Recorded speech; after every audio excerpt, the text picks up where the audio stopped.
Maduro redobla su locura y hace un llamado para este fin de semana a un proceso de alistamiento de fuerzas milicianas. La realidad la vio en el título.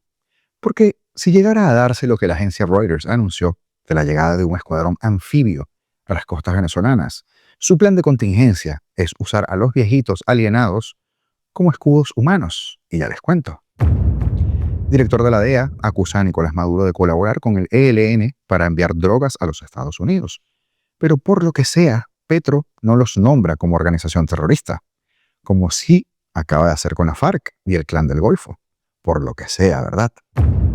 Además, también aparece acompañado de la fiscal general Pam Bondi, en lo que viene siendo una constante de endurecimiento de declaraciones casi a diario, y todas en contra de Maduro. ¿Y qué hay detrás de la renuncia de la inspectora general de los tribunales anunciada por Jorge Rodríguez? ¿Todo un misterio? ¿O lo que todos creemos que está pasando? Porque, hablando de guerrilla, 2 ataques con al menos 18 muertos y 65 heridos sacuden a Colombia. Los hipócritas del régimen fingen solidaridad cuando las disidencias de la FARC son señaladas como los posibles autores, y esos son los amiguitos de ellos, del madurismo. Escenario distinto porque me encuentro de viaje, pero el mismo programa de todos los días. Porque de esto y más hablamos el día de hoy. Comenzamos. ¿Qué pasa si la noticia de Reuters llegara a ser cierta? ¿Qué pasa si va a misa la información que este domingo llegan a las costas venezolanas un escuadrón anfibio que los pondría a correr como locas? ¿De verdad alguien se cree que las milicias pueden hacer algo para contrarrestar el poderío del ejército de los Estados Unidos? Todos estamos claros que no. Que unos pobres ancianos alienados a los que les dan unos poquitos dólares para hacer el ridículo no podrían hacer ni cosquillas a un SEAL Team 6, por decir un grupo de élite de número reducido de efectivos, el Deep Group, como se le conoce ahora. Pero entonces, ¿por qué lo hace Maduro? Porque el mensaje no es para que nosotros nos echemos unas risas de las capacidades de estas unidades, sino para poner en una encrucijada a su adversario, sea cual sea. He convocado para el próximo sábado y el próximo domingo en las sedes de cuarteles militares, unidades militares, plazas públicas centrales, plazas Bolívar, y en las sedes de las bases populares de defensa integral, de las 15.751 bases populares de defensa integral, a un proceso de alistamiento nacional de todas las fuerzas milicianas, de toda la milicia nacional bolivariana, sábado y domingo. Vamos a un proceso de alistamiento y llamado a filas. Llamo a filas a todos los milicianos, milicianas, reservistas. El llamado de Nicolás Maduro a fortalecer las milicias populares no es un gesto de patriotismo, ni una supuesta defensa de la soberanía. Es, en realidad, la evidencia más clara del terror que recorre Miraflores ante la posibilidad de una operación internacional que busque capturarlo. Maduro entiende que sus fuerzas armadas oficiales son endebles, fracturadas y atravesadas por corrupción. Por eso su apuesta es cínica y es peligrosa: atrincherarse detrás de civiles y convertirlos en carne de cañón. Lo que Maduro presenta como el ejército del pueblo es, en la práctica, la preparación de escudos humanos, un patrón que no es nuevo ni es original. Organizaciones terroristas como Hamas en Gaza han utilizado durante años esa misma táctica: esconder arsenales en hospitales, instalar centros de mando en escuelas, lanzar misiles desde áreas residenciales. Todo bajo una premisa perversa: si el enemigo ataca, la población civil muere primero, y esas muertes son utilizadas como propaganda política para victimizar al victimario. En Venezuela, Maduro busca replicar ese modelo con su milicia bolivariana, un cuerpo irregular que, lejos de fortalecer el país, coloca a los propios venezolanos como rehenes de la retórica del régimen. En caso de un intento de extracción, ya sea liderado por fuerzas internacionales o por un alzamiento interno, Maduro necesita rodearse de civiles armados, mal entrenados y fanatizados que funcionen como un muro de contención, sabiendo que ningún país democrático se arriesgaría a una operación que deje miles de muertos inocentes. La similitud con Hamas no es casual. El chavismo y el régimen iraní mantienen una estrecha relación desde los tiempos de Hugo Chávez, y la alianza de Caracas con Teherán ha servido de puente hacia grupos como Hezbolá y Hamas. Ese aprendizaje táctico traduce en la estrategia de pueblo en armas, que no es más que la traducción tropical de un manual terrorista. Maduro lo sabe, no tiene legitimidad, no tiene popularidad, no tiene poder militar suficiente para sostenerse ante una ofensiva real. Lo único que le queda es aferrarse a la población civil como rehén político, y en esa maniobra cobarde es donde radica el verdadero peligro. Porque mientras Hamás instrumentaliza a los palestinos, Maduro pretende sacrificar a venezolanos simplemente para prolongar su estancia en el poder. La milicia no es un proyecto de defensa nacional, no. Es la confesión desesperada de un dictador que teme caer y que se prepara para arrastrar al pueblo en su caída. El gran detalle es que, a diferencia de Gaza, en Venezuela no hay conflicto religioso ni disputa territorial. Aquí lo único que se disputa es el futuro de un país secuestrado por un régimen que, incapaz de defenderse con dignidad, prefiere esconderse detrás de su propio pueblo. Porque además, si los milicianos dan pena ajena, recuerda el performance del supuesto hombre duro de la revolución, el narcoministro Diosdado Cabello. Policial al frente. Por eso mismo se hace el día de hoy esta inauguración del complejo, se realiza la graduación de todos estos hombres y mujeres. Y el director de la Administración de Control de Drogas de Estados Unidos, o sea, la DEA, Terry Cole, acusó este jueves al régimen de Nicolás Maduro de colaborar con guerrillas colombianas como el Ejército de Liberación Nacional, ELN, para enviar cantidades récord de cocaína a los cárteles mexicanos que la trafican hacia los Estados Unidos. En principio, usted podría tomarse esto como una declaración más de algún funcionario de la administración actual, en la misma línea, por supuesto, de las últimas semanas y de muchos funcionarios. Y sí, solo que no se trata de un juego del telefonito, sino de que el mundo entienda que el cerco no es contra un mal presidente, ni contra un tipo sanguinario que también, o un tirano. Es que la fulana autodeterminación de los pueblos aplicaría si Maduro estuviera catalogado de presidente legítimo, pero para los Estados Unidos es un narcoterrorista y punto.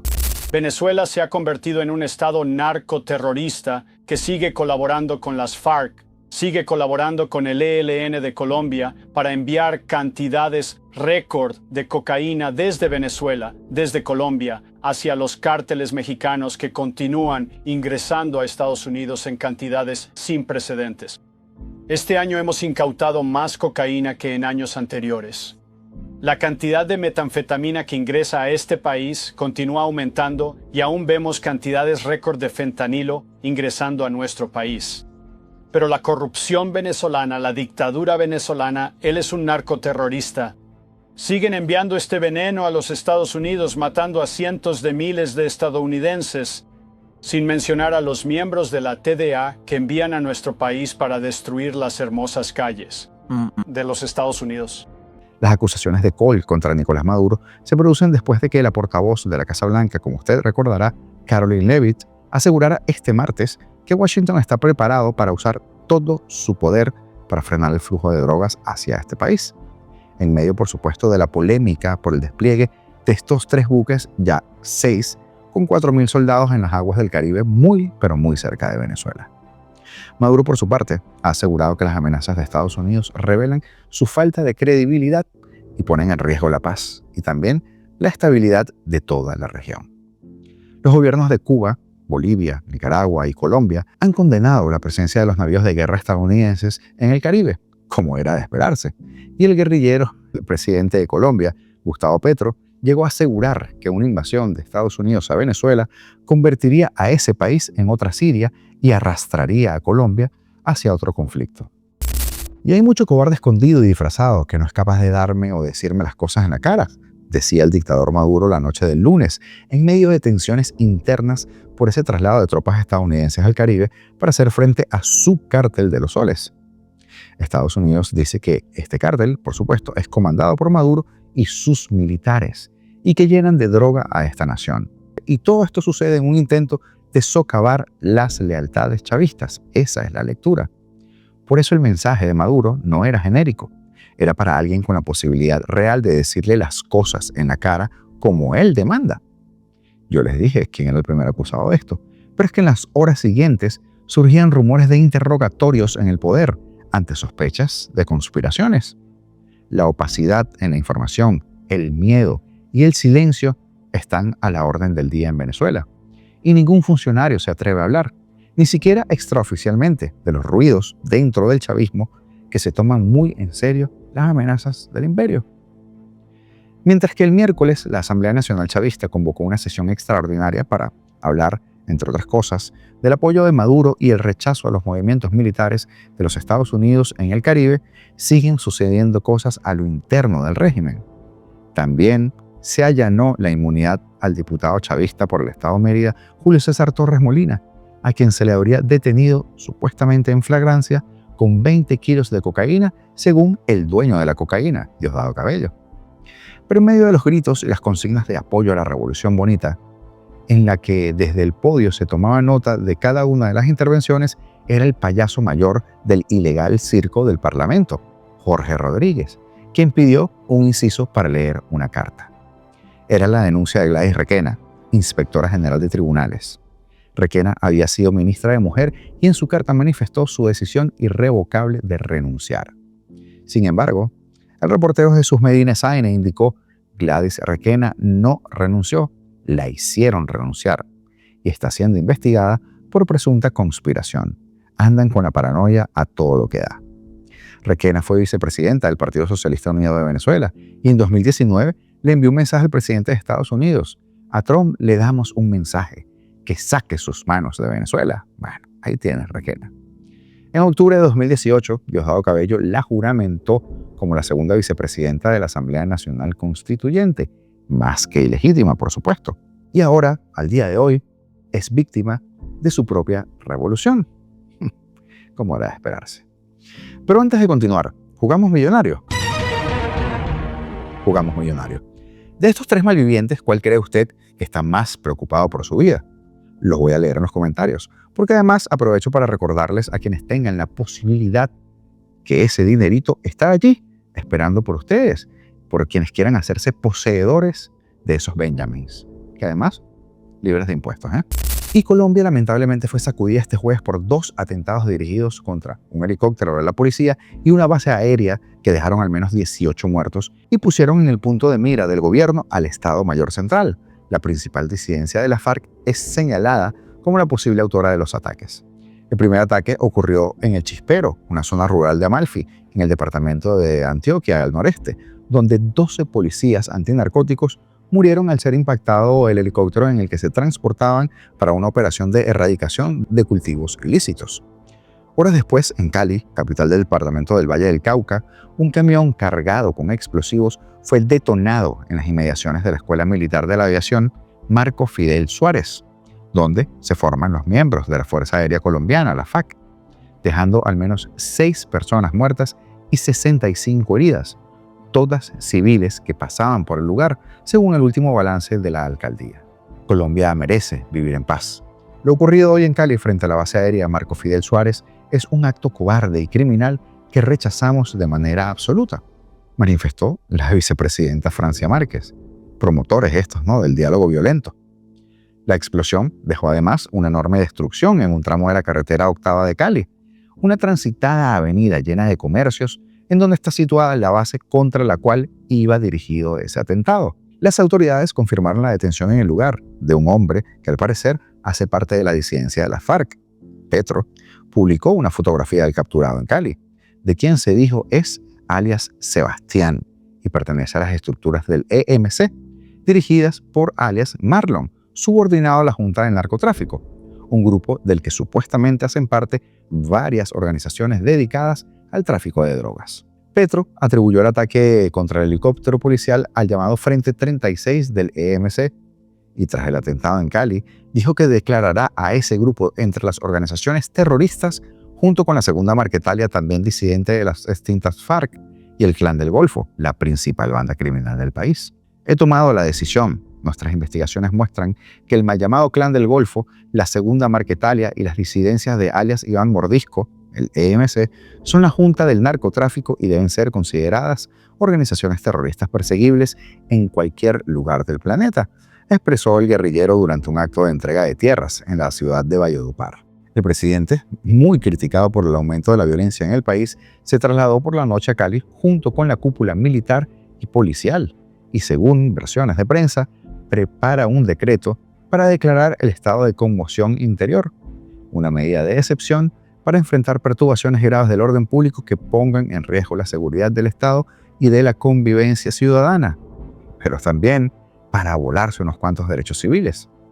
Este ataque constituye una afrenta directa a la vida y a la dignidad humana y una infracción clara al derecho internacional humanitario que prohíbe de manera absoluta los ataques contra civiles, manifestó la defensora del pueblo Iris Marín. Con respecto al ataque contra el helicóptero policial, la Defensoría señaló que Amalfi está entre los municipios de Antioquia, incluidos desde 2022 en una de sus alertas tempranas por la presencia de la guerrilla del Ejército de Liberación Nacional, el ELN, facciones disidentes de la FARC, el Clan del Golfo y otros grupos armados vinculados a las economías ilegales, como el narcotráfico y también el contrabando. Ante el deterioro de la seguridad en el país, distintos sectores políticos exigieron al gobierno acciones contundentes contra los grupos armados ilegales. El expresidente Iván Duque señaló en su cuenta de X que, por ejemplo, Colombia no puede permitir jamás que el terrorismo vuelva a adueñarse de su destino. Hoy, más que nunca, se necesita la presencia de la autoridad y de un gobierno que no sea permisivo con los violentos, agregó Duque. Pero es que también su antecesor Juan Manuel Santos señaló que es urgente implementar una política de seguridad efectiva y añadió que las Fuerzas Armadas necesitan liderazgo, presupuesto y apoyo. El terrorismo no nos va a vencer. Con más fuerza y más ahínco, hago un llamado para que nos unamos y lo enfrentemos. La oficina del Alto Comisionado de las Naciones Unidas para los Derechos Humanos en Colombia también se pronunció para condenar el ataque indiscriminado. En Cali, llamamos al Estado a que atienda a las víctimas y adelante las investigaciones pertinentes para esclarecer los hechos y para garantizar la justicia, agregó. Pero mientras condena el ataque, también le piden a Estados Unidos que le bajen el tono al temita con Venezuela. Son adorables. El presidente de Panamá, José Raúl Mulino, lamentó en un breve mensaje de X los hechos violentos en Colombia y expresó sus condolencias a los familiares afectados y al pueblo colombiano en general. La cosa está movidita en todo el continente. El eje del mal sigue ahí tratando de reajustarse. Venezuela, temerosa. Colombia, que no sabe por dónde entrar al tema de la violencia. Y un Brasil que juega al outsider. Mientras tanto, nosotros, o yo en este caso, sigo de viaje, pero con el compromiso de llevarles a ustedes todos los días, como siempre hacemos, este espacio donde podemos discutir, donde ustedes o muchos de ustedes se informan diariamente y donde debatimos qué es lo que está sucediendo, no solo en Venezuela, sino en todo el hemisferio.